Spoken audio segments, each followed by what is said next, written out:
지난번에 아마 보건복지부가 기획단에서 이제 부가처계 개선 기획단에서 논의하고 있는 부분들을 사실 전면 백지화를 했습니다. 그러면서 이제 엄청난 사실 여론의 문매를 막고 사실 이제 다시 재추진하겠다는 얘기를 이제 밝힌 상황이고, 다만 이 기획단은 그나마 어쨌든 뭐 저도 참여를 했습니다만은 노사단체나 시민단체들까지 참여한 가운데서 이제 논의가 이루어지고 있는 부분들이 정부의 마음에 들지 않는다라는 이유로 그 핵심은 어쨌든 고재산 고소득자들에 대해서 이게 보다 형평성 있는 부과를 하겠다는 것에 대해서 이제 정부가 인정할 수 없다고 해서 이제 사실은 이제 백지화된 거죠.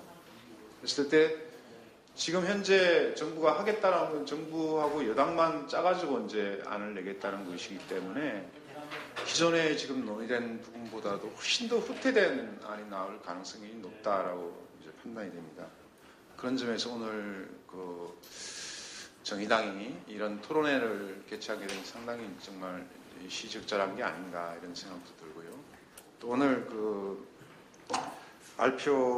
주제 발표하신 우리 김정명 건강정치위원장님 같은 경우에 이제 소득 중심의 그 단일한 부가 체계를 만들어야 된다는 입장에서 한 것에 대해서 근본적으로 이제 기본적으로 찬성을 하는 부분이 있습니다. 그럼에도 불구하고 현실의 어떤 부가와 관련해서는 굉장히 현실적인 정책적 고려들이 필요하다라는 부분에서 몇 가지 좀 말씀을 드릴까 합니다. 하나는 이제 지금 이 재산의 부과는 이게 이제 직장 가입자는 아니고 현재 지역 가입자에 대해서만 이 재산에 부과하고 있는 부분을 어떻게 봐야 될 거냐라는 문제가 있는 것 같아요. 아까 이제 뭐 발제자분도 잘 말씀을 하셨는데 사실 이게 우리 내에서 진보 진영이나 이런 데서도 여전히 재산에 부과하는 게 맞지 않냐 이런 주장을 하시는 분들이 상당수가 있습니다. 근데 사실 사회보험에서는 사실 재산에 부과하는 나라는 없고 우리랑 비슷하게 일본의 경우는 그것도 재산의 지역 가입자에 대해서 한 10% 정도 범위 내에서 부과하고 있는 정도입니다. 이거는 이제 사실은 소득이 제대로 파악이 안 되기 때문에 어쩔 수 없는 고육지책으로 등장한 게 재산을 근거로 해서 파악된 거고, 사실 우리나라 지역의료보험조합 도입 당시에 과세소득자의 보유율이 한 10% 정도밖에 되지 않았기 때문에 어쩔 수 없는 고육지책이었고, 89년도 전국민 의료보험이 도입 때도 마찬가지로 한 27% 정도 수준밖에 되지 않았기 때문에 어쩔 수 없는 그런 부분이었다고 생각이 됩니다. 근데 지금 보면은 이제 연년이 하면서 이제 그 과세소득 자료 보유율이 높아지고 지금 한 80% 정도까지 이제 높아졌다라고 얘기를 하고 있습니다. 근데 오히려 지역가입자 재산 그 부과 비율 같은 경우에는 98년 당시에는 27%밖에 이 재산 그 보험료 비중이 그밖에 안 됐는데 지금은 47.2% 오히려 재산 보험료 비중이 더 높아졌다는 게 소득에 대한 파악률이 높아지면 소득에 대한 보험료가 더 늘어나고 재산 보험료는 줄어들어야 되는데 이 거꾸로 돼버린 더 역진적인 게 됐다는 게 이제 가장 큰 문제점이 아닌가 이런 생각이 듭니다. 그래서 이제 대표적으로 송파세 모녀 사건도 생겼고 이렇기 때문에 지금은 이제 이 건강보험이 지역과 직장을 통합한 단일한 건강보험공단이 된 체계 하에서는 당연히 지역과 직장을 포괄하는 단일한 부가체계, 소득 중심의 단일한 부가체계를 가는 것이 바람직하다 이렇게 생각됩니다. 근데 이제 원칙적으로 이 장기적인 방향이 맞다라는 것과 또 현실적으로 이것을 바로 당장 추진할 수 있는가라는 부분은 좀 다른 문제가 저는 있다라고 생각을 하고 있어요. 왜냐하면은 현재 이제 재산 자영업자 소득자료 보유율이 80%, 뭐 국세청하고까지 연계하면은 뭐 90%까지 올라갈 수 있다 이렇게 얘기를 하고 있지만 실제 재산 소득자료 보유율을 하고 실제 소득을 파악하고 있는가라는 부분은 또 다른 문제라는, 여전히 우리나라에서는 많은 부분들 소득 파악이 제대로 되지 않고 있는 부분들이 많다.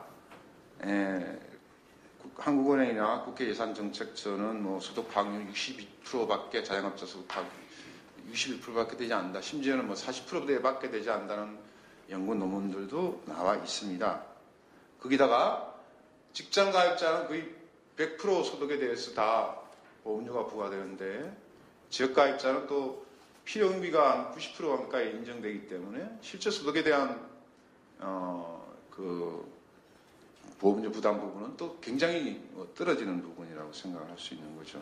그래서 사실 이 지금 아까 뭐 상당히 후퇴됐다 이렇게 말씀을 하시는데 후퇴됐다고 얘기하는 거에 최종 그 장기적인 안이라고 얘기하는 336만 원 이상의 모든 소득에 대해서 부과를 하고 그 상속 증여세를 빼고 이렇게 해도 지금 단일한 부과체계 개편을 할 경우에 지역가입자는 소득이 무조건 뭐 낮아지게 돼 있겠죠. 근데 직장가입자는 지금 242만 명이 평균 6만 8천 원이 인상이 됩니다. 그 다음에 그 피부양자 같은 경우 238만 명이 부과되고 평균 4.4만 원이 인상이 되게 돼 있어요. 그러면 거의 한 500만 명 가까이가 직장 가입자와 그 피부양자가 인상이 되는데 그럼에도 불구하고 여전히 한국의 소득 파악률이 자영업자 소득 파악률이 낮기 때문에 많은 고액재산가의 경우에는 사실은 소득이 없다는 이유로 한 푼도 부과되지 않을 가능성이 상당히 높습니다. 그럴 경우에 과연 이러한 부분들이 현실적으로 추진할 수 있겠는가? 제가 보기에는 우리 김용명 선생님께서는 상당히 낙관을 하시는지 모르겠지만 제가 보기에는 오히려 이것이 엄청난 사회적 여파를 일으킬 가능성이 상당히 높다. 결국 뭐냐? 소득 중심의 보험료 단일한 그것을 장기적인 방향으로 두되 현실적으로 실정에 맞게 단계적으로 소득 파악률이 높아지는 만큼 올려가는 부분들이 맞다라고 보여지는 거죠. 그래서 최소한 재산 지역가입자의 경우에 재산 기초공제제도를 도입해가지고 저재산가들의 경우에는 그 재산보험료를 완화하고 상당히 지금 역진적으로 아까 말씀하신 대로 보험료가 구성이 되어 있는 재산보험료도 형평성 있게 정률로 부과하거나 이런 식으로 하는 부분들이 필요하지 않겠냐는 부분입니다. 그리고 지금 현재 뭐 성, 연령, 자동차 이런 말도 안 되게 부과되고 있는 이런 부분들은 완전히 삭제하는 것이 기본적으로 필요하고 피부양자에 대해서 소득이 있을 경우에 반드시 부과하는 그런 원칙들은 반드시 부과해야 된다라고 보여집니다. 두 번째, 이제 세 번째 또 문제는 뭐냐 하면은 소득 중심으로 하면서 모든 그 소득, 재산에 따른 소득에 다 부과를 하자 이렇게 말씀을 하셨는데 저는 상당히 현실성이 굉장히 고려되지 않은 부분일 수도 있다 이런 거죠. 대부분 다 일반 소득에 말하자면은 직장 가입자의 경우에 임금 소득에 부과되는 것이 거의 대부분의 나라들입니다. 프랑스의 경우의 사례를 얘기하는데 프랑스의 경우는 사회보장 분담금이라는 것은 보험료가 아니고 세금입니다. 사실은 이 세금의 경우에만 사실 근로자 임금 7.5%라든가 토지 임대 소득, 부동산 투자 소득, 양도 소득 등에 대해서 부담을 하고 있거든요. 그래서 이 많은 부분들 모두 이 보험료라는 이름으로 이렇게 정리하는 것이 과연 현실성이 있겠느냐라는 측면이 있다라는 거죠. 양도소득 일시적으로 보험료 부담이 첨가되고 국민 수용 가능성이 상당히 낮을 가능성.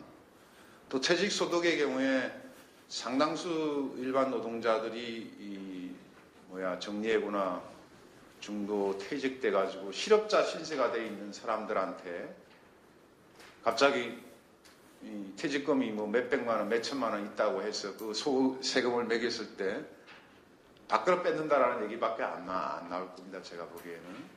그랬을 때 현실적으로 이런 여러 가지 부분들을 고려해서 하는 부분들이 필요하다. 그래서 장기적으로 상속 증문세라든가 이런 부분들에까지 매기는 부분과 관련해서는 제가 보기에는 프랑스처럼 사회보장세라든가 이런 형식으로 해야 되는 것이 보험료를 통해서 이렇게 하는 부분들은 현실성이 상당히 당장 시행하기에는 굉장히 어려운 측면들이 있다는 부분들을 말씀드리겠습니다. 마지막으로 또 하나 문제, 사실은 이제 건강보험 부가체계는 어쨌든 건강보험 재정의 그 핵심적인 부분인데 우리나라의 경우에 가장 또 큰 문제 중에 하나가 국고 지원 20%라는 부분들이 현실적으로 채워지지 않아가지고 최근 그 7년만 하더라도 약 8조가 넘는 돈이 정부가 이 20% 부분보다 납부를 안 해가지고 이렇게 지금 되고 있고 그 규모가 점점 커지고 있습니다. 거기다가 이 국고지원 20%라는 것이 사실 이게 건강보험 재정 건전화 특별법으로 인한 한시적인 법이기 때문에 2016년도면은 이게 없어지는 부분이 되어 있습니다.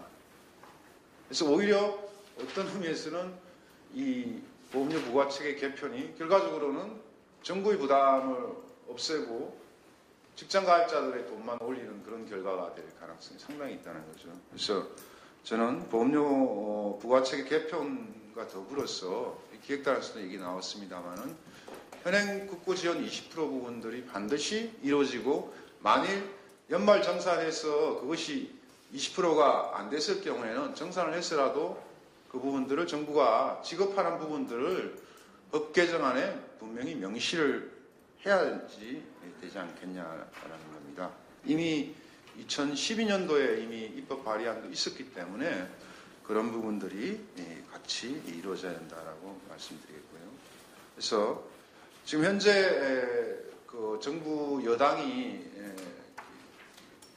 결국 백지화시켰던 핵심은 고소득 고재산자의 소득 보험료 분담을 가능한 한 낮추고 정부의 어떤 부담 부분들을 낮추기 위한 여러 가지 술수가 제출될 가능성이 높기 때문에 이런 부분들에 대해서 면밀히 그거 하는 안들이 반드시 개정안들에 포함되길 바라면서 토론을 마치겠습니다. 수고하셨습니다.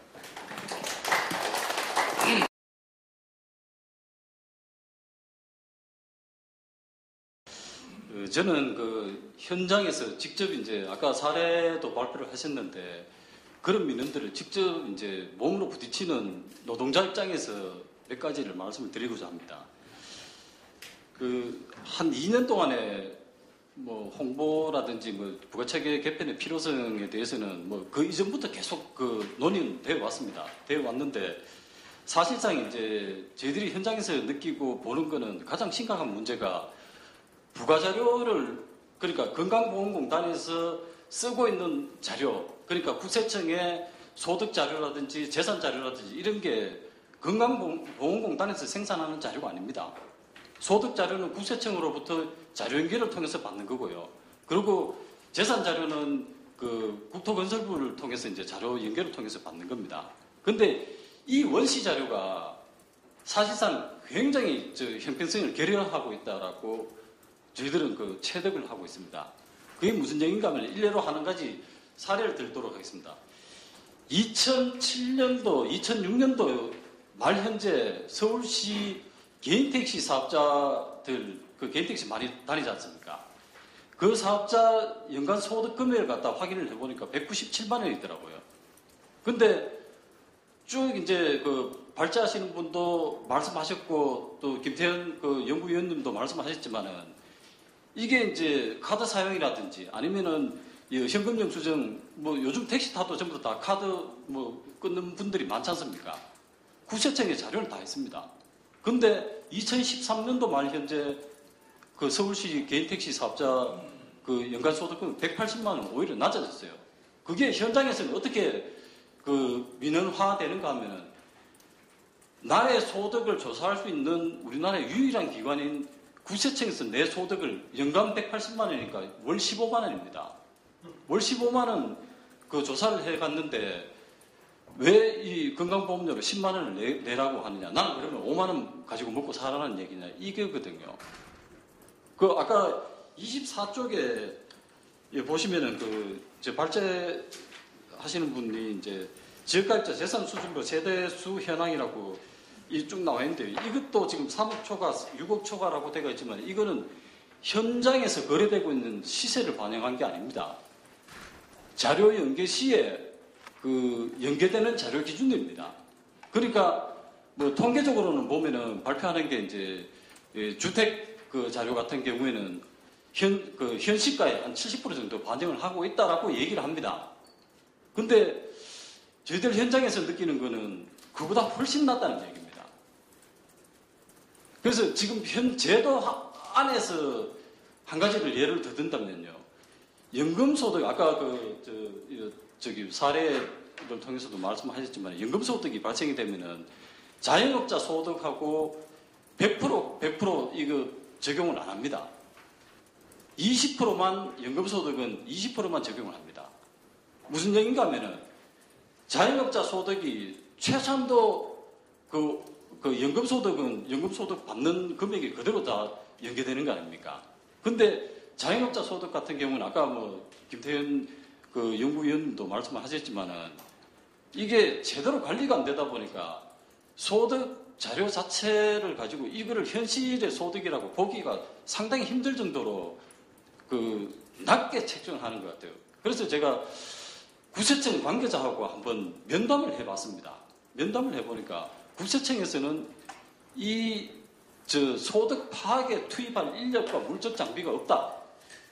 그거 할 시간에 법인세라든지 뭐 이런 그 큰 금액 잡는 게 맞다라고 하기 때문에 지금 면세 사업장이 500만 원 이하거든요. 아마 뭐 국회에 계시는 분들 보면은 여의도 식당 같은데 뭐 지하 식당에 조그만하게 운영하는 식당 가보시면은 그분들 아마 거의 다 면세 사업장일 겁니다. 그런 현실들이 부가 원시 자료 자체가 뭐 속된 말로 하면은 개판인 부분이 전혀 언급되지 않은 채 이 부가자료 형평성을 논한다는 것은 사실상 이게 소득 중심으로 하든 뭘 어떤 체제로 바꾸든지 간에 문제는 제2의 문제는 또다시 도래를 하게 됩니다. 그리고 또 한 가지 말씀드릴 거는 자료집에 43쪽에 보시면은요.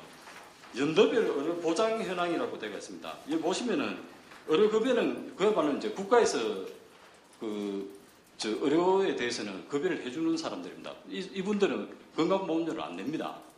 이분들의 수치가 보면은 계속 떨어집니다. 지금 이제 이 정부가 이제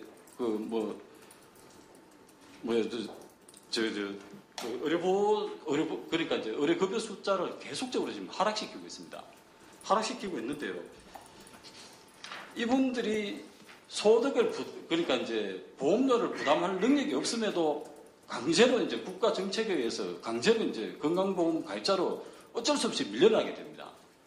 그래서 그다음 44쪽에 보시면은 이 보험료 구간별 체납률 현황을 한번 뽑아봤습니다. 이 뽑아보니까요, 요 밑에 그 별표 당구 표시 제일 마지막에 보시면은 무자산 3인 가족, 그러니까 그 소득도 없고 그 재산도 없고 심지어는 이 전세금, 월세금도 없어서 무상거주로 등록되어 있는 세대입니다. 그야말로 아무것도 없는 세대입니다. 자동차도 물론 없습니다. 이 세대가 나갈 수 있는 최소 보험료가 33,300원입니다. 이 구간들을 한번 보십시오. 이 보시면은 1만 원대 이하 6개월 이상 체납 비율이 16.7%고요. 2만 원 이하 구간이 63.5%입니다.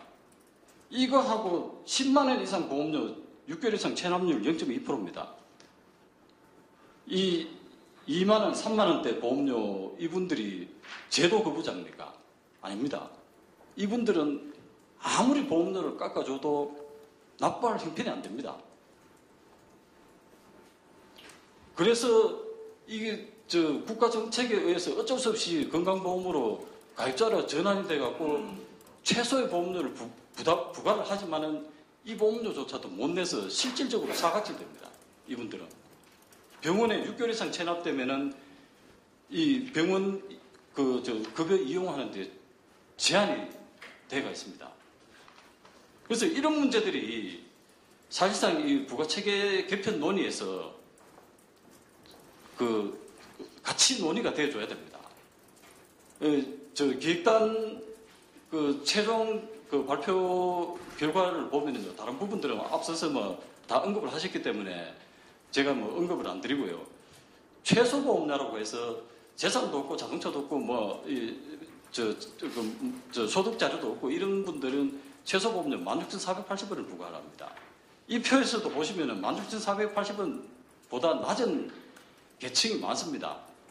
아까 예로 들으셨지만은 송파세모녀 같은 경우에는 마지막 돌아가실 때 보험료가 51,140원 나갔습니다. 아마 그분들을 염두에 두고 이 최소보험료를 설정을 하신 것 같은데 그분도 16,480원 나가고 그리고 이제 65세 이상 되는 할머니 한 분이 계시면서 다른 거 아무것도 없으면은 이제 경감 규정을 적용받습니다. 그래서 최소 부담할 수 있는 보험료가 2,940원입니다. 그 보험료를 부담하시는 분도 16,480원이고 이렇게 되면 이거는 부가 형평성을 개하자는 건지 아니면은 오히려 형평성을 해치자는 것인지 저는 좀 사실 그 부분에 대해서는 좀 지적을 하고 싶습니다. 그래서 결론적으로 말씀드리면은 지금 소득정신 부가체계 개편은 필요합니다. 부가체계 개편이 필요합니다. 지금 워낙 이제 부가체계에 대한 논란들이 많이 있어져 왔습니다. 저는 이 논란들이 이런 식으로 전개되는 것은 상당히 좀 부적절하다라고 보는 사람 중에 하나인데요. 사실 이제 2000년, 그러니까 98년도부터 시작된 건강보험 통합 논정에서 얘기된 게 이 근로자만 봉이냐 이래서 언론에 매일같이 뜨던 적이 있습니다. 그게 결국 이제 세대 갈등을 유발하는 거거든요. 건강보험 부가체계 개편이 이렇게 논의가 장기간 지속이 되면 될수록 결국 이제 이 근로소득자만 봉이냐는 얘기가 또 재발할 가능성이 상당히 높다라고 봅니다. 그래서 저는 일단은 작년 연말에 아마 이제 김종대 이사장이 퇴임을 하면서 송파세모년은 51,140원 납부를 해야 되는데 나는 퇴임하면은 이제 보험료가 제로가 된다. 이제 피부양자 현행 인정 기준에서 피부양자로 전환이 될 수 있으니까 그런 말씀을 하신 것 같아요. 일단은 피부양자 인정 기준 개선은 반드시 이 논의에서 반드시 논의가 돼서 이걸 이렇게 해내야 됩니다. 그리고 저소득층에 그러니까 성연령 등이나 이런 부분들은 아까 쭉 말씀해 오셨지만은 시대하고 좀 안 맞는 부분이 있습니다. 그리고 또 한 가지 말씀드릴 부분은 재산에 대한 부과 기준을 완전히 없애신다라고 하는데 저도 김태현 연구위원님하고 이제 좀 생각이 같은데요. 아마 이제 이런 부분들이 있을 겁니다. 지금 임대소득 그러니까 이제 조세 행정이 굉장히 공평하다는 가정하에서는 그 논리가 맞습니다. 왜냐하면은 재산이 과다하게 있으면은 임대소득이 반드시 발생이 되게 되어 있습니다. 근데 지금 우리나라 현실은 안 그렇습니다. 임대소득자 대부분 누락이 되어 있습니다. 누락이 되어 있고 아까 대리점연합회에서 나오신 분을 갖다가 다시 이제 제가 예를 들겠습니다. 5층 건물에 아무 소득 활동을 하지 않는 집주인은 재산 보험료를 삭제를 해버리면 보험료 제로 됩니다. 근데 이분 같은 경우에는 임대소득자로 등록이 되면 사업소득이 발생이 됩니다. 얼마든지 간에 발생이 됩니다. 발생이 되면은 이분은 왕창 물게 됩니다. 그러면 이분이 가만히 있겠습니까? 그것도 한번 생각을 해봐야 되는 문제라고 판단이 되어집니다. 이상 토론 마치겠습니다.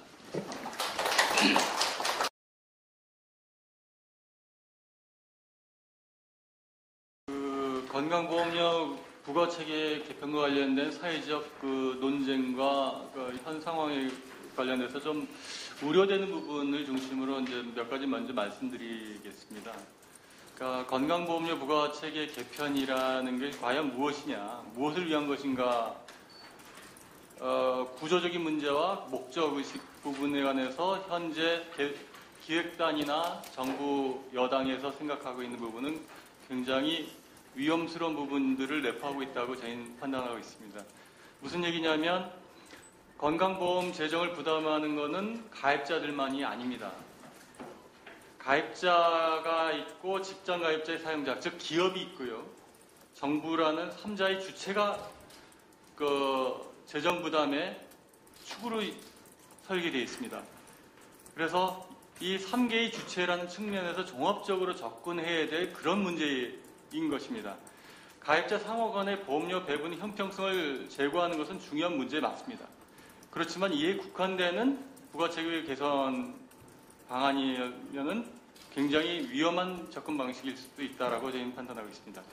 여기에 이제 더 심각한 부분이 뭐냐면 우리나라의 인구 구조 변화의 추계 전망인데 현재 지금 그 제도 프레임의 근로소득자를 중심으로 한 직장가입자가 이제 가령 그 의료급여 재정이나 그 국고지원 그 부분을 뺀 나머지에서 보면 그 건강보험의 재정의 80%를 지금 차지하고 있어요. 근데 인구 구조가 지금 바뀌어서 계속적으로 바뀌어서 경제활동 인구가 지금 줄고 있어요. 그리고 노년 인구는 상대적으로 또 늘고 있습니다.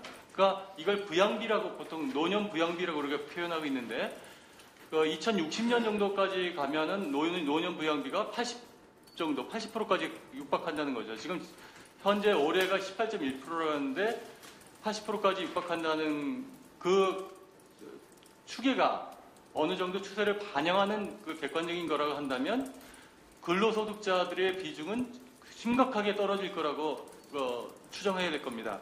그래서 인구 구조의 변화가 이 재정 부가체계 개편과 관련돼서 재정 구조의 변화를 야기하는 그런 부분도 종합적으로 고려해야 되는데 현행 부가체계 개편안들 논의되는 것은 이 부분들이 심각하게 고려되지 않은 그런 부분이 있는 거 아닌가 우려되는 부분은 먼저 말씀드리고요.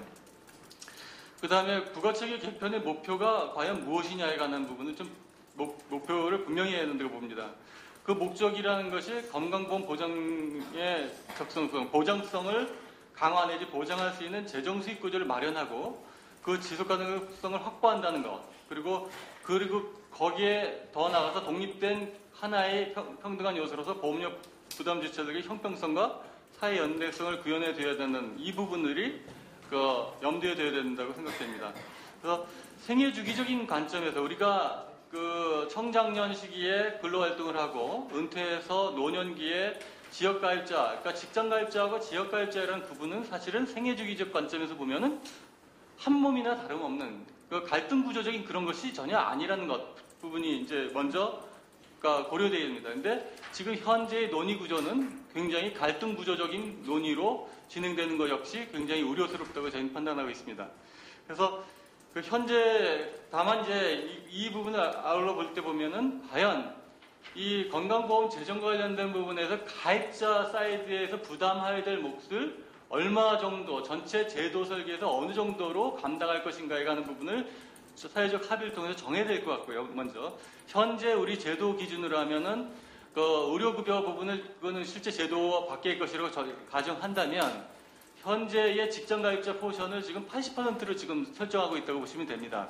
그런데 이 부분에 관한 부분이 앞으로도 근로소득자가 축소되는 그 와중에서 이 상태로 만약에 바꿀 때는 어떻게 감당할 수 있을 것인가에 관한 총량적인 부분은 부족한 부분은 누가 메울 것인가에 관한 부분이 당연히 수반되어야 됩니다. 그거 바로 국고 부담입니다. 그러니까 조세가 이 부족된 부분들을 메꿔주는 구조를 건강보험 부가체계 개편에 있어서는 조세 개편도 같이 연동돼서 논의하지 않으면 굉장히 심각한 문제가 발생할 수 있죠. 그래서 그 건정시 건강재정 건전 특별조치법이 이제 일몰제로 2016년 폐지가 되면 우리가 심각하게 고려할 게 20% 국고 지원에 관한 근거 규정이 소멸하게 됩니다.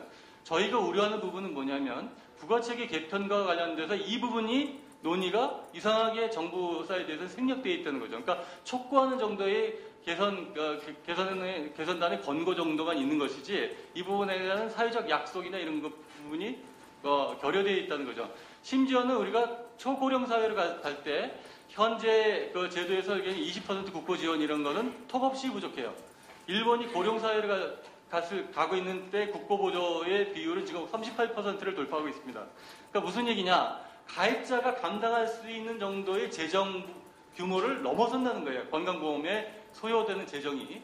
그렇기 때문에 가입자끼리 이렇게 이러쿵저러쿵 하면서 손안에서 터드락거리는 정도의 수준으로 이 건강보험의 재정 문제, 부가체계 문제를 접근해서는 굉장히 곤란하다는 부분이 있는 거죠. 또 하나의 문제가 있는 게 뭐냐면 현재의 우리 한국 사회의 총소득 대비 기업소득과 노동소득의 배분 비율들이 점점 악화돼서 기업소득은 증가하는데 가계소득, 근로소득을 중심으로 가계소득은 점차 지속적으로 약화된다는 그 부분들을 고려할 것 같습니다. 그러니까 기업이 부담 부분에 관한 여력이, 사회적 여력이 많은데 사실은 가입자 부담분이 너무 5대5라는 단순하게 설정된 그 부분으로만 너무 제한되어 있는 부분. 그래서 부담 능력에 따른 보험료 부담이라는 관점에서 볼 때 기업자 부담, 사용자 부담 부분을 어떻게 합리적으로 점진적으로 증대시킬 것인가에 관한 문제도 함께 균형 있게 논의되어야 되고 그 사회적 합의를 이끌어내야 하는 노력도 같이 해야 된다는 부분을 먼저 말씀드리고 그래서 적어도 이 근로소득자들이 인구가 감소되고 노년의 인구가 증대되는 구조 변화에 지금 적응하게 하도록 중장기적으로 단계적으로 이 부분들을 맞물려 가지고 재정 지출 구조, 재정의 조달 구조들을 만드는 과정에서 부가 체계가 함께 논의되어야 된다라는 부분을 먼저 말씀드리겠습니다. 그래서 현재 부가체계 개편 과정이 정부 주도의 특정 전문가 집단의 연구 성과물에 갇혀가지고 그에 국한해가지고 정부 여당의 밀실적인 이런 식의 논의로 된다는 건 굉장히 위험하다고 저희는 판단하고 있고 노사정 국회 시민사회를 막론한 민주적인 투명한 절차적 과정을 거쳐서 이런 부분들이 도출되어야 된다고 저희는 판단하고 있습니다. 구체적으로 보면은 건보 부가체계 개편의 필요성 관련돼서는 우리 발제자인 김용현 선생님의 문제의식, 가입자 간의 부담의 형평성에 관련된 현재 발생한 지역가입자 내부의 심각한 문제들이 발생하는 것은 그건 그 누구도 부정하지 못하고 있는 게 사실이고요. 그와 관련돼서 단시일 내에 개선되어야 될 과제가 있고 중장기적으로 개선될 과제가 있다고 판단하고 있습니다. 다만 이제 아까 얘기했던 대로 인구구조 변화와 관련된 부분을 이 표를 한번 좀 보시면 어느 정도 심각할까를 생각해 볼 수 있는데 직장가입자 포션이 이제 올해 기준으로 하면 피부양자 포함해서 3,700만 정도로 예상되는데 이 사이드에서 우리가 건보를 사용자 부담금까지 해서 28조 원 정도를 거두고 있습니다 지금. 그런데 이게 2060년 정도 육박하면은 얼마나 줄냐면 2,690만 정도로 줄니까 그리고 거꾸로 노년은 그만큼 거꾸로 늘어납니다 지금. 그래서 제가 단순 계산을 해보니까 지금 현재 1,400만의 직장 가입자들이 건강보험료를 납부하는데 그쪽의 인구가 아무리 많아야 1,000만을 넘지 않게 되는 구조가 될 것 같아요. 이게 추계는 객관적으로 좀 더 구체적으로 뽑아봐야 되는데 이 인구 추계와 관련돼서 직장 가입자 부담의 인구수가 급격하게 줄게 된다는 부분들이 굉장히 심각한 독립된 요소로 건강보험 부가체계 개편에 같이 반영이 되어야 되는 걸 말씀드리는 겁니다. 그래서 이 부분에 관련돼서 결국은 아까 얘기했던 국고 지원이라는 부분에 관한 것들을 같이 연동되고 기업 부담 부분을 강화하는 것들에 관한 너무나 당연하고도 이 통계적 분석 접근을 통해서도 이 두 가지가 반드시 해결되어야 된다는 것이 먼저 이게 말씀드리는 부분이고요. 그 다음에 노후소득 체계의 노후소득 보장 체계가 어떻게 바뀌는지도 건강보험 부가체계 개편 관련해서 함께 고려된다고 저희는 생각하는데, 무슨 얘기냐면 국민연금과 기초연금 물론 여기 저열하게 짝이 없죠. 지금 사실 너무 낮은 수준의 급여이기 때문에 뭐라고 할 수 없을 수 있는 수준이겠지만 2040년 정도가 되면 노인 인구의 50 내지 60% 정도가 평가 기준으로 한 100만 원 정도의 연금 소득을 개인연금 포함해서 한 100만 원 정도는 실현할 것으로 예상됩니다.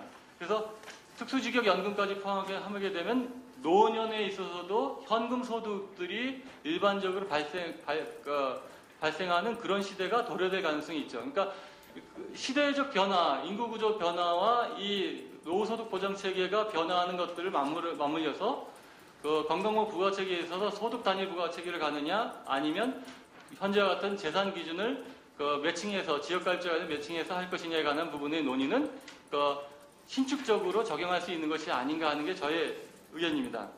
그래서 부가체계에서는 기획단위 활동보고서 평가는 전반적으로 7개 방안 모두 직장가입자의 보험료 부과대상 소득을 현재 수준으로 고정하고, 이게 재정균형이라고 얘기하고 있는데, 재정중립균형이라고 표현하고 있던데, 이걸 고정하고 보수의 별도 종합소득과 지역의 성연령, 자동차 폐지, 재산에서의 기초공제, 그리고 소득에 있어서의 직장가입자 동일한 5,800 정률 부과, 이런 것들에 관한 프레임을 지금 적용하고, 이거를만 보더라도 7월만 약간의 재정 흑자가 나오고 모두 재정 적자가 지금 발생해요. 그런데 이거는 근로소득자가 줄지 않은 가정을 하는 거거든요. 근로소득자가 줄어요. 무조건 줄게 돼 있습니다. 이 부분에 관한 갭에 관해서는 아무 논의가 없어요, 여기는. 그럼 건강보험 재정은 무조건 파탄이 날 수밖에 없습니다. 그래서 이 부분에 관한 것들 7개의 모든 계산안들이 너무나 부족한 계산 방안이다라고 저희는 평가하고 있습니다. 그래서 이것만으로 국한된 부가체계 계산 논의는 매우 아까 말씀드려도 심각한 위험을 내포할 수 있다라고 보고요. 그래서 개선 방안 관련해서 이제 지역가입자들의 상당수가 보험료 부담 능력이 없는 집단들이라는 걸 감안할 때 이런 부분은 당장이라도 제도 개선이 가능하다고 봅니다. 가령 예를 들면 지역가입자 관련 연소득 500만 원을 기준으로 한 이원화 부가체계 중에 성연령 부과 기준 즉시 폐지되는 거는 아마 이론의 여지가 없을 수 있을 것 같아요. 그 다음에 500만 원의 소득자들 중에서 합리적 기준을 좀 설정해서 중장기적으로 보험료 전액 국고 지원으로 이제 전환되는 것들, 이런 제도적 방향에 관해서도 그 누구도 그렇게 반대하지는 않을 것 같습니다. 그런데 단기적으로 그걸 전부 다 폐지하느냐에 관한 문제는 아까 다른 토론자 선생님들이 말씀하신 그런 부분들도 고려해야 되는 거거든요. 그러니까 자영자의 소득 파악 관련된 부분이 현재 과표 자료나 부분들이 일부 매우 미미한 수준에 불과한 부분들이 분명히 있고, 자산을 갖고 있는 임대소득자들의 중에 4% 정도밖에 과표 자료가 없는 그 현실들도 감안해야 하기 때문에 이런 부분들에 관해서 또 같이 한번 봐야 되는 거로 보이고요. 그래서 재산 기준에 관련된 부분, 가령 예를 들면 이제 이 데이터들이 3억이다 뭐다 하는 거면 3억은 현재 시가를 기준으로 하면 3분의 1 이하로 다운사이징 하는 금액입니다. 그러니까 계산을 하면요. 그거에 오히려 3배를 곱하면 그 실제 재산이 9억 이상 된다는 걸 알 수 있습니다. 그러니까 이 부분도 과연 합리적인지 아닌지, 그 부분도 현재의 재산 정도, 부담 능력이 정도를 감안해가지고 논의될 그런 필요가 있다고 보고요. 그래서 소득 단일 부가체계가 정의로운 것이냐, 꼭 정의로운 것이냐 아니냐에 관한 문제는 우리가 조세 제도와 맞물려서 좀 고려해야 될 부분이 있다고 봅니다. 가령 예를 들면 우리나라 같은 다른 나라에 비해서 조세 재정 수입에서 재산세 비중이 너무나 적은 나라예요. 거의 미미한 수준으로 없는 수준인데, 만약에 우리나라가 다른 OECD 일반 국가들의 수준처럼 재산세 비중을 강화할 수 있다면, 그걸 통해서 건강보험의 재정에 조달할 수 있는 일반 조세의 여유분을 확보할 수 있다면, 가령 예를 들면 이 부분에 관한 재산 부과에 관한 부분들을 혁신적으로 접근할 수 있는 계기가 마련될 수도 있다고 보여집니다. 그런데 이 부분을 떼어놓고, 일반 조세 부분을 떼어놓고 건강보험만 가지고 재산 기준은 불합리하다 뭐하다 이런 부분을 지금 쉽게 논의하기는 어렵지 않겠냐라는 걸 먼저 말씀드리겠습니다. 그리고 마지막으로 볼 때 보험료 이런 전제에서 보면은 이런 부분이 있을 것 같아요. 그 부과대상 소득은 당위론적인 접근이 있지만 직장이나 지역 모두 모든 소득으로 단일화돼야 되는 것은 이성적인 겁니다. 그리고 그렇게 가야 된다고 우리는 그 방향성을 그렇게 잡을 수밖에 없죠. 그런데 단기적으로 보면은 이런 부분이 있어요. 우리가 지역과 직장이 통합할 때 98년, 99년에 사회적 통합의 역사성이나 이런 부분들을 무시할 수가 없는 그런 부분이 맥락이 있습니다. 무슨 얘기냐면 그 당시에도 그 근로소득, 저희 직장 가입자들이 보험료 재정 부담이 실은 그 70% 이상 된다. 70%가 그때 제가 넘었었던 걸 기억하고 있는데 인구 구성은 5대5였는데 재정 부담은 70%가 넘었던 그 현실을 반영해서 직장 가입자의 피부양자들 변칙적인 여러 가지 제도들이 부산물로 지금 남았고 그래서 그 부분에 관해서도 지금도 우리 김태형 국장님이나 이런 분들이 지금 말씀하시는 게 과거의 사회적 맥락을 지금 말씀하시는 거예요. 실질적으로 만약에 그 근로소득자들의 부담이 더 가중되는 방향으로 만약에 제도 개편이 이루어진다면 그런 방향으로 가고 실제로 사회적 전반적인 부담 능력의 형평성이 있는 건강보험료 부담을 포함한 조세 부담의 그 부분이 총체적으로 평가가 되어질 수 있는 그 정도 형평성 있는 부분에 관한 안이 나오지 않는다면 아마도 대단히 노조를 중심으로 격렬한 반대에 직면될 수 있는 불필요한 오해, 사회적 오해를 초래할 수도 있을 거라고 저희는 예상하고 있습니다. 그래서 이 부분에 관한 문제를 접근하는 데 있어서는 그 제도적, 역사적 맥락을 결코 무시할 수 없다는 부분이 저도 그 재정통합 관련된 간접적으로 그 당시에 활동했던 사람이기 때문에 그 산통을 제가 지금도 기억하고 있는데 그 부분에 관한 것들이 15년 만에, 16년 만에 재현될 수 있는 그런 위험도 지금 내포되고 있다. 그러니까 사회적 분열에 관한 요소가 분명히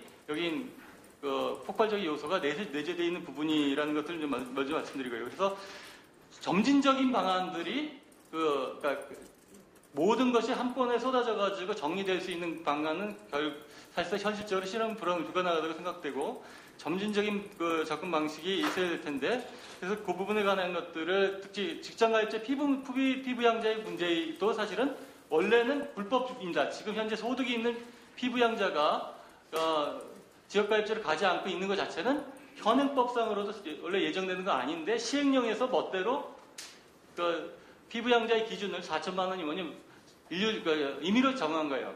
그거를 뭐라고 정부는 주장하고 있냐면 그게 사회적 합의라고 얘기하고 있는 겁니다. 법률엔 그렇게 예정되어 있는 건 아닌데도 지난 10수년이 이 직장가입자 피부양자 문제로 이렇게 흘러온 거예요. 그러면 이 부분을 뒤집을 것인가 뒤집을 수 있는 사회적 여건이 이제 형성되고 있는데 이 부분도 단시일에 곧바로 이게 전면 폐지로 될 수 있을 것이냐에 관한 문제도 혁명적 접근을 할 거냐 단계적 접근을 할 것이냐에 관한 부분도 깊이 생각해야 될 그런 부분으로 좀 판단되고요. 그래서 전반적으로 가입자 상호 간에 관한 그 형평성을 제고한다. 특히 지역 가입자 관련 부분의 논의는 저희는 기본적으로 다 옳다고 생각하는데 소득 단일 부과체계 현재와 같은 수준 상황에서 소득 단일 부과체계를 즉시 시행하는 것은 굉장히 곤란한 부분이 있을 것이다라는 부분을 말씀드리겠습니다. 이상입니다.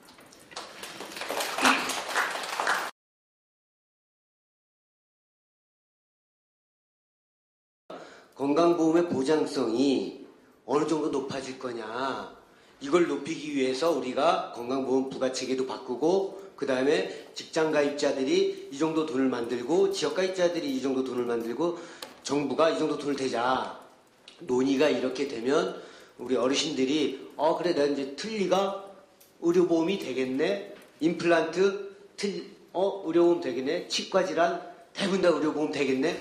좋네. 이렇게 이제 얘기할 수 있는데, 그런 것들이 이제 생각되니까 이게 굉장히 이제 어렵게만, 남 얘기처럼 들려서 그런 부분을 어떻게 생각하시는지, 의료보험 보장성을 어느 정도까지 높여려고 하시는 건지, 정의당은.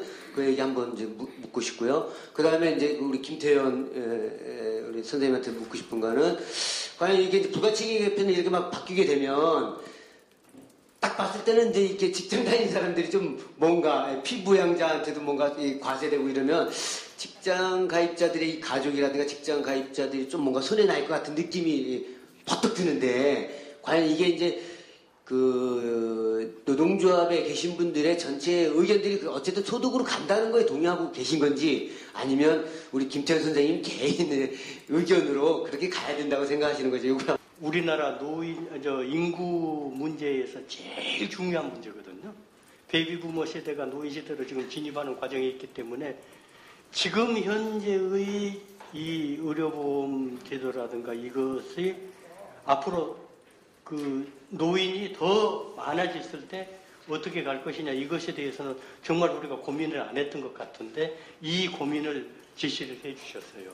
그런데 이것에 대해서 정말 어떤 대책이 세울 수 있어요. 예를 들면 무조건 소득 외에 그러니까 소득으로 가는 것이 과연 지금 이제 부가체계 형평성을 대폭 제고시키는 게 맞느냐는 것에 대한 전적으로 공감을 하지만 그게 그럼 100% 완전한 거냐라는 거죠. 그러니까 이제 그런 문제를 김태현 선생님이나 이찬 선생님도 말씀을 해주신 것 같은데 그건 당연히 완전하지가 않죠. 왜냐하면 지금 이제 조세 자체에서의 문제들이 있는 거기 때문에 그렇습니다. 그럼에도 불구하고 소득 중심으로 가는 것이 맞다라는 거죠. 그러니까 이제 어떤 잣대를 기준으로 건강보험료를 부담을 시킬 거냐라는 문제인 겁니다. 그러니까 이제 이찬진 변호사님 같은 경우는 이제 국고지원 문제라든지 기업주 부담 문제 얘기했지만 뭐 전적으로 저도 역시도 공감을 합니다. 근데 이제 그것 때문에 지금 현재 부가체계 개편되는 논의가 이게 의미가 퇴색되지는 않는다라는 거죠. 그거하고는 무관하게 부가 문제는 남는 겁니다. 예를 들면 사업주가 더 60% 혹은 70%를 부담할 수 있는 거고요. 국고지원을 어찌됐든 뭐 다른 증세를 통해서 재원을 확충을 해서 30% 부담할 수 있고 국고지원율을 40%로 올릴 수 있는 겁니다. 그렇더라도 국민들이 내는 건강보험료의 문제에 대해서 형평성 문제는 여전히 남는 겁니다. 그래서 이제 그거하고는 다른 별개의 문제로 이거는 전적으로 형평성 문제인 거고 국민들이 납부하는 건강보험료는 과연 어떤 기준으로 하는 것이 바람직할 것인가에 대한 논의라는 거죠. 근데 이제 문제는 그거죠. 이제 그럼 소득 파악의 문제인 건데 그게 항상 자영업자의 문제로 제기가 되는데 우리가 이제 흔히 이제 잘못 오해하고 있는 측면들이 있는 것 같습니다. 그러니까 자영업자라고 하는 거는 개인 사업자를 얘기합니다. 법인 사업을 하지 않고 법인으로 등록하면 회사를 차리는 거죠. 이건 이제 개인 사업자들은 자영업자들은 회사를 차리는 것이 아니고 개인 사업으로 해가지고 하는 건데 실제 개인 사업자의 소득 파악이 잘 안 되고 있는 건 사실입니다. 그러니까 대체적으로는 사실 이렇게 고소득자들이 문제가 되는 거고요. 고소득 자영업자는 자영업자라고 하더라도 개인 사업자가 다 지역 가입자가 아니라는 거죠. 거기에서도 상위 고소득층 1인 이상을 고용하고 있는 측은 다 직장 가입자의 문제인 겁니다. 그래서 자영업자들의 소득 파악 문제, 소득 탈루 문제에 대해서는 지역 가입자의 문제라기보다는 물론 지역 가입자도 문제가 있죠. 영세 자영업자들이 있기 때문에 그보다는 저는 직장 가입자의 문제라고 저는 생각을 하고요. 이 문제를 해소를 하려고 하면 요것 때문에 재산기를 남겨야 된다라고 하면 어떤 문제가 발생이 되냐면 형평성 있게 접근을 하려고 하면 직장 가입자로 전환되어 있는 자영업자들의 재산에도 건강보험료를 부과해야 된다는 문제가 재산에도 건강보험료를 부과하는 것이 형평적인 문제겠죠. 소득 탄류 문제를 보완하는 조치로 생각을 한다라고 하면 그런 방식이 더 합리적이겠죠. 거기에 대해서는 어떻게 생각하시는지 의심 좀 궁금하기도 하고요. 또 이제 영세 자영업자의 문제 같은 경우에는 국세청에서 아까 택시 하시는 분이 1년에 소득이 100몇만 원밖에 이게 신고가 안 돼 있다. 근데 국세청에서 이건 별로 신경을 안 씁니다. 왜냐하면 예를 들어 영세 자영업자 같은 경우는 소득 파악이 제대로 되더라도 그러니까 국세청의 입장에서 국세청은 건강보험료를 걷는 게 아니고 소득세를 걷는 거거든요. 소득을 파악을 해봐야 연 매출이 몇천억 안 되는 경우, 몇천만 원 안 되는 경우에는 세금을 거둘 수가 없습니다. 그러니까 직장 가입자 같은 경우에도 지금 전체 직장 가입자의 40% 정도가 아예 면세의 지점이지 않습니까? 소득세를 전혀 안 내는 것처럼 일정 소득 이하가 되면 그러니까 영세 자영업자들 같은 경우는 대체적으로 한 연 매출이 4,800만 원 미만으로 잡히게 되면 국세청에서 이것을 다 매출 파악을 해봐야 세금을 때려봐야 부과되는 세금이 없다라는 거죠. 그러니까 국세청에서는 그래서 그런 문제들이 남는 거고 문제는 이제 건강보험료는 다르죠. 건강보험료는 직장 가입자라고 하더라도 소득이 소득세를 전혀 근로소득세를 납부하지 않는 사람도 건강보험료를 내는 문제가 있죠. 내죠. 정률에 부과하기 때문에. 근데 자영업자들, 특히 이제 지역가입자로 있는 영세 자영업자들 같은 경우에는 국세청에서는 소득이 100만 원, 200만 원 연간 잡히지 않더라도 소득은 당연히 있겠죠.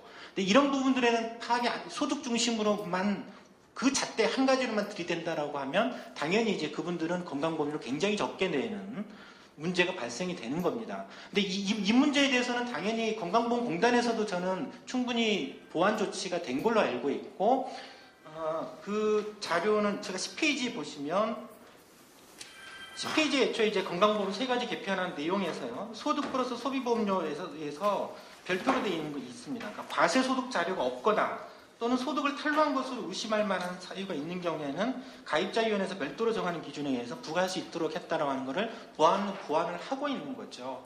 그러니까 이제 영세 자영업자들이 예를 들면 전혀 정말 소득이 있는데, 왜냐하면 그건 어느 정도 재산을 보면 알 수가 있습니다.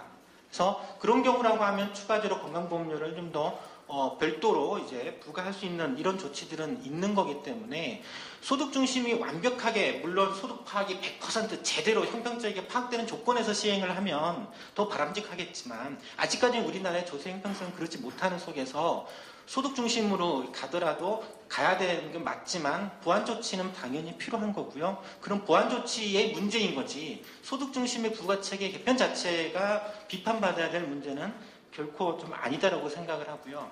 또 이제 임대소득자의 문제, 자영업자의 대표적인 게 임대소득 사업자인데요. 임대소득자 같은 경우에도 지금 그러니까 대부분은 고소득 임대소득자들은 사실 직장가입자입니다. 이미 지역가입자의 문제가 더 이상 아니라는 거예요. 그리고 임대소득 파악률에 대해서는 현재 데이터에서는 임대소득 파악률이 굉장히 미비한 건 맞습니다. 하지만 지금은 이제 작년에 이제 제가 알기로는 그 국세청에서 임차인 같은 경우에는, 그러니까 확정일자, 전월세 같은 경우는 확정일자를 다 신고하지 않습니까?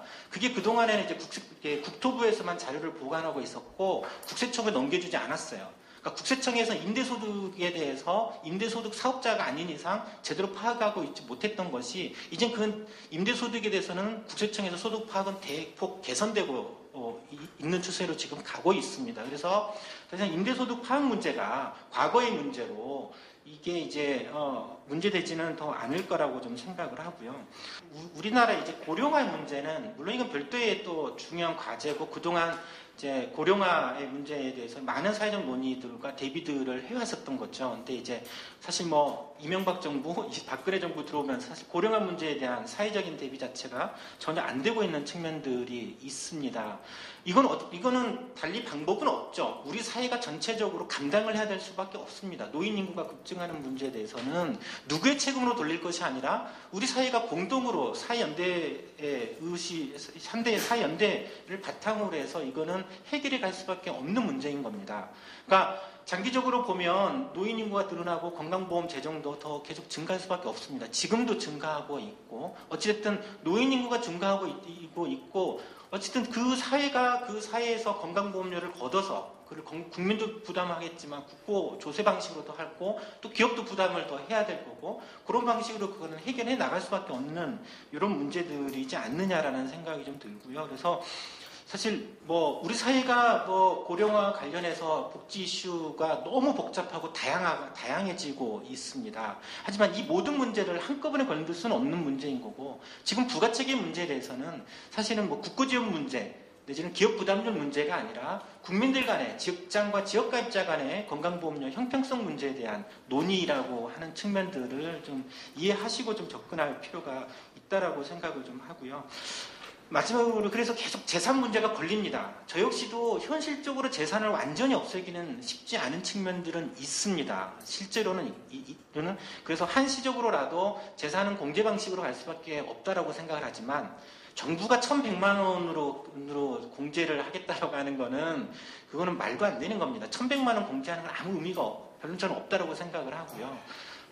적어도 저희 공단은 여기서 제시한 것처럼 3억 정도의 기준은 해야 되고, 이후에 이제 과세 형평성이, 과세 인프라가 또 확보되고 대부분의 소득이 확보된다라는 조건 하에서는 장기적으로는 당연히 재산에 대해서 건강보험료를 부과하는 거는 당연히 이제 재산 기준은 없애야 되는 요소다라고 생각을 좀 하고요. 그리고 아까 좀 일부만 수정을 하면 재산 기준이 실제 30%만 반영되고 있다라고 하는 것은 그건 맞지 않습니다. 6페이지 보시면 제가 재산 기준에 대해서 설명을 해드렸는데, 재산 기준은 지금 여기에서 이제 재산 기준이라고 하는 거는 토지나 건축에 대해서는 시가 표준액, 이건 공시지가입니다. 물론 이제 공시지가가 실거래가를 그렇게 정확히 반영하지는 못하고 있고, 대략적으로 지금은 적게는 80% 아니면 90% 정도를 저는 반영하는 걸로 알고 있습니다. 근데 최근에는 이제 부동산 가격이 그렇게 인상되고 있지는 않기 때문에 실거래가하고 실제 이제 공시지가가 거의 비슷하게 되고 있는 걸로 알고 있고요. 토지 같은 경우에는 공시지가의 70%, 그리고 주택 같은 경우는 시가표준의 60%를 반영하고 있고요. 전월세 같은 경우에는 그거의 대략 30%, 반영된 전월세만 한 30% 정도가 현재로서는 반영이 되고 있는 걸로 알고 있습니다. 그래서 지역가입자의 재산 기준에서 얘기했던 거 대부분의 이제 소액 재산만 가지고 있다라고 하는 데이터는 충분하는 거는 맞는 거고요. 기획단 자료에 봐서더라도 지역가입자의 81%가 재산이 1억 미만입니다. 이건 아무리 계산을 하더라도 실제 재산이 2억을 초과하지 않는다는 것을 의미를 하는 것으로 받아들이시면 현재 지역가입자의 현황이 어떤지에 대해서는 충분히 제대로 이해할 수 있을 거다라고 생각을 하고요. 어쨌든 소득 중심으로 가는 것이 지금 부가책의 형평성을 기하는 기준으로 유일한 방식일 수밖에 없다. 다른 기준이 있다라고 하면 그 역시 이는 동시에 직장이든 지역가입자이든 형평성 있게 부과를 해야 되는 게 맞는 겁니다. 그래서 재산 기준 같은 경우에는 어찌됐든 저는 장기적으로 폐지하는 방식으로 가는 것이 맞다라고 좀 생각을 하고 있습니다. 그리고 아까 이제 여기서는 이제 부가책임 문제이기 때문에 사실 보장성 문제 같은 경우는 그렇지는 문제가 다뤄지지는 않아서 좀 이해하시는데 어르신분들이 좀 어려울 수는 있는데, 사실 이제 건강보험 보장이 더 확대되어야죠. 확대되고 그러면 어르신들 주로 그 의료비의 대부분은 사실 노인 의료비가 지출합니다. 이렇게 이제 현재도 이제 노인 인구 비중이 전체 인구의 12%에 불과하지만 건강보험 재정의 35%를 쓰고 있습니다. 향후 한 10년 정도 지나면 노인 인구 비중이 거의 20% 가까이 이를 가능성이 크고, 그러면 거의 건강보험 재정의 절반은 노인분들이, 어르신분들이 좀 지출을 할 거라는 생각을 하고요. 이거는 결국에는 우리 사회가 해결해야 될, 부양해야 될 문제라고 생각을 하고, 이 건강보험료 부가체계가 어느 정도 형평성 있게 개선돼야만이 사실 우리 건강보험 제도가 한 단계 앞에 나아갈 수가 있습니다. 지금 상황 속에서는 사실 대부분 증세에 대해서 거부감이 있듯이 그 형평성 때문에 거부감이 있는 거지 그 자체를 거부하지는 않습니다. 우리가 건강보험 보장을 확대하려고 한다고 하면 지금부터 건강보험료를 사실 더 내야 되는 게 맞습니다. 대략 한 30% 정도 더 낸다라고 하면 사실 사보험에 들 필요 없이 건강보험 하나로 대부분의 의료비를 해결할 수가 있는 거거든요. 거기에 가기 위해서라도 사실 부가체계 개편 문제는 시급합니다. 이게 되지 않은 속에서 소득이 없는데도 건강보험료가 10몇만 원씩 내고 있는데 누가 건강보험료를 더 내라고 한다라고 하면 누가 이거를 반겨하겠습니까? 이거는 있을 수 없는 일이기 때문에 부가체계 개편 문제는 반드시 우리 사회가 해결하고 넘어가야 될 과제라고 생각합니다. 이상입니다. 예. 그 일본이나 OECD 중에는 그렇게 그 고령화가 이렇게 급작스럽게 되는 나라고, 그 일본을 만약에 비교를 한다면 일본의 경우에 보니까 재정 부담이 지속적으로 증가되는 그 자료는 저도 좀 봤습니다. 왜 그렇게 될 수밖에 없나 생각해 보니 그 저성장 국면에서 장기 저성장 국면에서 고령화 상태의 의료보험 재정을 부담하는 것들을 결국 국고가 부담하는 비중이 이제 강화되는 방향으로 갔었던 것 같아요. 근데 그 케이스가 우리 경우도 거의 비슷하게 적용돼야 될 사례가 아닌가 저는 추정하고 있습니다. 그러니까 국고 부담 관련된 부분이 가령 임시적으로 지금 20%를 설정했었는데 이 20%가 지금 어림도 없는 거예요. 그러니까 저희가 이제 초고령의 일본보다 더 심각하게 고령화가 되는 것으로 추정되는데 앞으로 20년, 30년을 고려한다면 추세적으로 가령 예를 들면 1년에 0.5% 정도씩은 계속 늘려야 돼요. 근데 현재 20%를 기준하고 14%밖에 안 주고 있는데 이 부분을 14%부터 출발한다 그러면 연으로 치면 어찌 보면 0.6% 이상씩 계속 늘려야 됩니다. 그러니까 이런 부분에 관한 사회적 합의, 이건 결국은 뭘 얘기하냐면 증세를 얘기하는 겁니다. 사실은. 그러니까 일반 조세 재정에서 증세라는 부분들을 결단하지 않으면 실질적인 해결책이 없다. 그런 부분을 말씀드리는 거고요. 또 하나 기업 부담에 관한 부분. 우리나라처럼 저하면 일반 공공 재정하고 기업 부담 부분이 실질적으로 지금 전체 재정의 약 40% 남짓되는 것 같은데 저희 추정하는데 거의 다른 나라들의 경우에 65%에서 70%까지 육박합니다. 실은. 그러니까 이 부분의 이용 경로를 어떻게 잡아갈 것인가에 관한 문제예요. 고령사회에 우리가 맞닥뜨리는 사회적 대책이라는 부분은 결국은 그 부분에 관한 부분은 어떻게 합의를 이끌고 그 부분을 관찰해 나갈 것인가에 관한 문제인 것 같고요. 그리고 마지막으로 우리 발자재 선생님과 관련된 부분은 이런 부분입니다. 제가 헌법재판을 4차례 헌법재판을 했었습니다. 재정통합 관련된 헌법재판 위헌심판 사건을 제가 헌재에서 4번을 했는데 이 부분이에요. 직장가입자와 지역가입자의 보험료 부담의 형평성에 관한 평등권 침해냐 아니에 관한 논쟁이었는데 2001년에 판결했던 거와 2004년 그리고 2009년, 2012년에 헌재에 4번의 판결이 있었습니다. 거기서 지금 논의됐던 부분들이 역사적으로 지금도 유효한지에 대해서는 한번 곱씹어봐야 될 부분인데 직장 가입자와 지역 가입자의 이제 소위 보험료 부담의 평등이 원칙이라는 것이 반드시 소득이라는 것을 단일 기준으로 해야 되는 것이냐 아니면 보험료 부담 능력이라는 것을 기준으로 해야 되는 것이냐에 관한 문제가 핵심적인 쟁점이었었습니다. 근데 결론적인 헌법재판소에서 내린 결론적인 내용은 뭐냐면 지역 가입자가 직장 가입자 같은 소득이 이용학은 분명히 다르다. 그리고 부담 능력이라는 부분의 형평성이라는 것이 현재의 조세의 형평성이나 조세 정의라는 관점에서 보면은 그렇게 이 부분에 관해서 소득 단일해야지만 합헌이라는 주장에 대한 헌법재판입니다.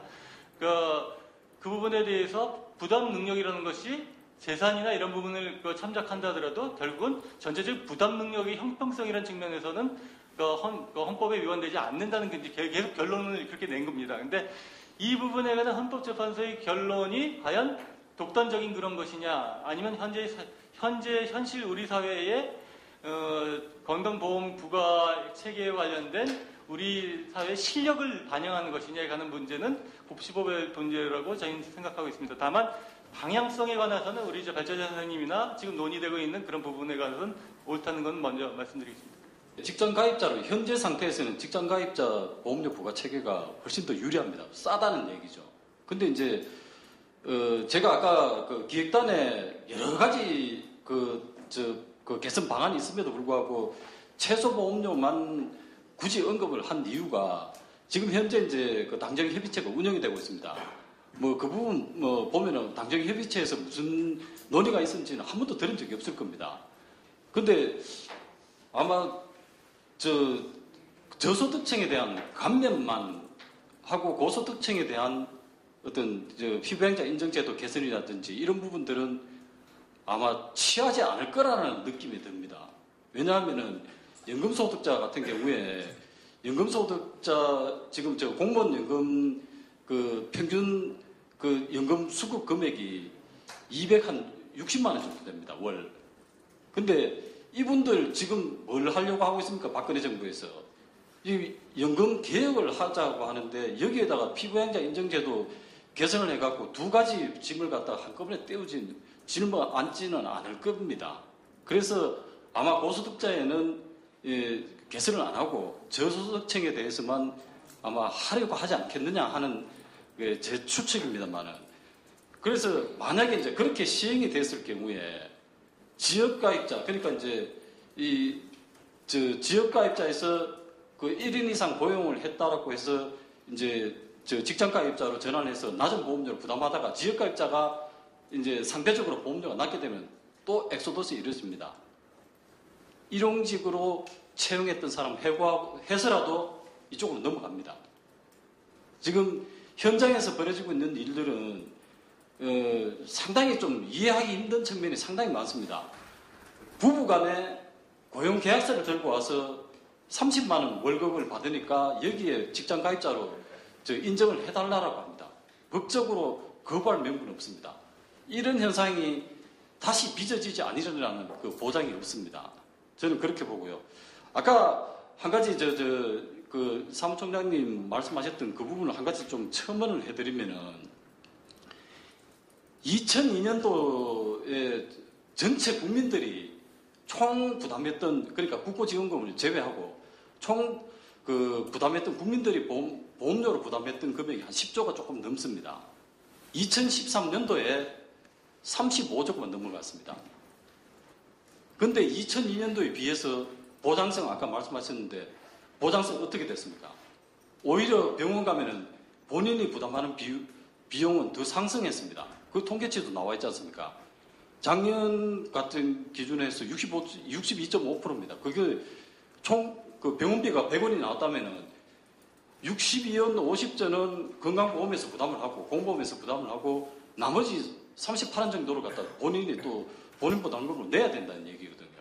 그러면은 3.5배를 10년 정도 지났는데 3.5배를 그 국민들이 뭐 이제 거기에는 또 여러 가지 변수가 있겠습니다만은 뭐 가입자 수가 왕창 늘어났다든지 근데 뭐 아시다시피 그 지금 저출산 때문에 지금 고민하는 나라가 우리나라 아닙니까?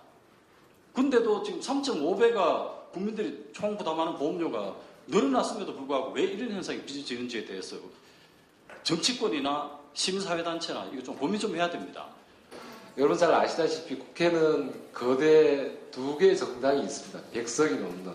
근데 저희는 이제 5명이 있는 작은 정당인데요.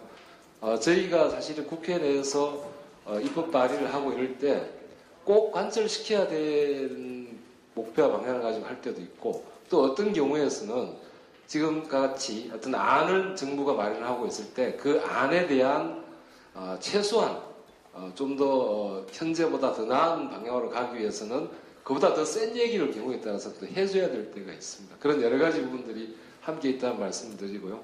오늘 나오신 여러 좋은 의견들은 저희가 이 체계 개선하는 안에 이후도 보완해서 고민하겠다는 말씀을 드리겠습니다. 특히 오늘 추운 시간에 우리 노인위원회 위원장님, 부위원장님 또 많은 어르신들께서 함께 해주셔서 너무 감사드리고요. 오늘 발제자, 토론자 여러분 모두 수고 많으셨습니다. 이상 건강보험료 부가체계 개편 토론 모두 마치겠습니다. 수고하셨습니다. 감사합니다.